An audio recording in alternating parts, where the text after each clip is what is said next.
నిన్నటి దినము మాజీ ఎమ్మెల్యే రాచమ్మలు శివప్రసాద్ రెడ్డి గారు సౌడూరు కాడ పోయి రైతుల తరపు నుంచి నేను ధర్నా చేస్తున్నానని చేశారు.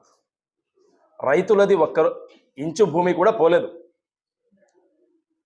ఎందుకంటే 70 ఎకరాలు ప్రభుత్వ భూమి ఉండేదాన్ని అది ఇండస్ట్రియల్కు పారిశ్రామిక వాడగా ప్రభుత్వం గుర్తించి ప్రొద్దుటూరుని డెవలప్ చేస్తాము ఆర్థికంగాని ప్రకటించింది. అది మన పెద్దాయన వరదారెడ్డి గారు.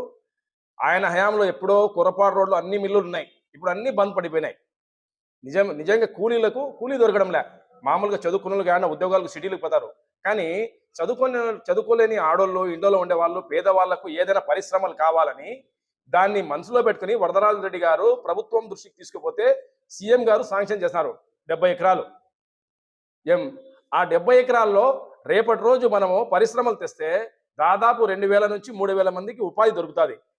అది కాకుండా ఆ 70 ఎకరాలతో దాదాపు 100 కోట్ల పైన ఆదాయము ప్రభుత్వానికి ప్రొద్దుటూరుకు వస్తుంది. దాన్ని డెవలప్ చేయడానికి ఎవరి స్థలం లేకుండా ప్రభుత్వ స్థలము అన్యాక్రాంతం అవుతా ఉంది. ఎవరంటే వాళ్ళు వాడుకుంటున్నారు. దాన్ని ఒక రూపుకు తెచ్చి దాన్ని డెవలప్ చేస్తే ప్రతి ఒక్కరికి ఉపాధి దొరుకుతుందని ప్రొద్దుటూరు ఎమ్మెల్యే వరదారెడ్డి గారు ఆలోచిస్తే దాన్ని ఏ సబ్జెక్ట్ లేదు. ప్రసాద్ రెడ్డి దగ్గర ఏ సబ్జెక్ట్ లేదు, ఏం మాట్లాడో తెలియదు. వాళ్ళ కోసం పోయి ధర్నాలు కూర్చుంటున్నాడు. నువ్వు వచ్చినప్పటి నుంచి నువ్వు ఉన్నప్పుడు 10 సంవత్సరాలు వదిలిపెట్టు, 5 సంవత్సరాలు మీ ప్రభుత్వం ఉన్నప్పుడు ఏ పరిశ్రమలు తెచ్చినావు? ఒక్క పరిశ్రమ ఏదైనా తెచ్చినావా? పోనీ మీరు ఎన్నిసార్లు కరెంటు ఛార్జీలు పెట్టినారు? ఈ ప్రభుత్వం వచ్చినాక కరెంటు ఛార్జీలు కూడా పెంచలే. ఇంకొకటి, నువ్వు ఏది మొదలు పెట్టినా అది పూర్తి చేయలే. పూర్తి ఏంది ఏమంటే ఒకే ఒక్కటి పూర్తయింది, అది నీకు పూర్తి కావచ్చు. పూర్తి ఏంది ఏంటంటే మీ ఇల్లు ఒకటి పూర్తయింది, మంచిది, ఇల్లు కట్టుకో, నో ప్రాబ్లం. కానీ నువ్వు ఇల్లు కట్టుకునేటప్పుడు ప్రజలకు తెచ్చిన ఇల్లు ఇచ్చినావా? ఈరోజు ప్రొద్దుటూరులో ఎక్కడైనా ఇల్లు ఉన్నాయంటే వరదరాజరెడ్డి హయాంలో ఈశ్వరుడి నగరు, పెన్నా నగరు, భగత్ సింగ్ కాలనీ, అమృత్ నగర్ కాలనీ, ఈ ఈ యానాది కానీ యాడైనా చూడు, ప్రతి చోట ఆ స్థలాలకు ఎంత డిమాండ్ ఉంది. ఇప్పుడు పేదోళ్ళకి ఇచ్చింది, పేదోళ్ళు కూడా మంచి రేట్లకు కూడా అమ్ముకుంటున్నారు వాళ్ళు అగ్రిమెంట్ల పైన. కానీ ఇప్పుడు జగనన్న కాలనీ మీరు ఇచ్చింది అది ఎవరికి ఉపయోగపడంలే. ఫ్రీగా వదిలిపెట్టినారు. మాకు వద్దులేయా, మాకు వదిలిపెట్టండి, మీరే తీసుకోండి, మాకు ఇంకో చోట ఏంటంటున్నారు. అంత దుర్మార్గంగా దరిద్రంగా మీ పాలన సాగింది.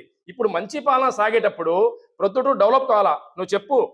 రోడ్లు వేస్తున్నారు, ఒక దిక్కు పరిశ్రమలు తెస్తున్నారు, ఒక దిక్కు సంక్షేమ పథకాలు నడుస్తున్నాయి. అలాగే లా అండ్ ఆర్డర్ ఏ విధంగా ఉందనేది ఒకసారి చూసుకో. నిన్న మీ మాబంతి కూడా మాట్లాడుతూ పింఛన్ల గురించి చెప్పినాడు. పింఛన్లు స్టార్ట్ అవుతానే మా సూపర్ సిక్స్ లో పెంచినారు. అయితే కొత్త పింఛన్లు ఇలే, అవి కూడా వస్తాయి. ఓపిక పట్టాల, తొందరపడితే ఎట్టవా? నువ్వు తొందరపడకు. మీరు ఏం చేసినా మీ సినిమా డైలాగ్లానే ప్రజలు చూస్తారు, కానీ ప్రజలు మిమ్మల్ని నమ్మరు. ఖచ్చితంగా ఏది కోరుకున్నారో, ఏ విధంగా వాళ్ళ ఆలోచన ఉన్నిందో, మనకు చంద్రబాబు వస్తే బాగుంటుంది, వరదలు ఉంటే ప్రొద్దుటూరు బాగుంటుంది అని ఏ విధంగా ప్రజలు నమ్మినారో ఆ విధంగానే బ్రహ్మాండంగా జరుగుతుంది. ఇంకా డెవలప్ చేస్తాము, అండర్డైన్ చేస్తాము, రోడ్లు వేస్తాము, పరిశ్రమలు తెస్తాము, అందరికి ఉపాధి ఇస్తాము. అలాగే చట్టపరంగా పోలీసు వ్యవస్థని పూర్తిగా బలోపేతం చేసి స్నేహపరమైన చట్టాన్ని తీసుకొచ్చి అందరినీ కలుపుకొని పోయి ప్రొద్దుటిని డెవలప్ చేసి నెంబర్ 1గా నిలబెడతాం.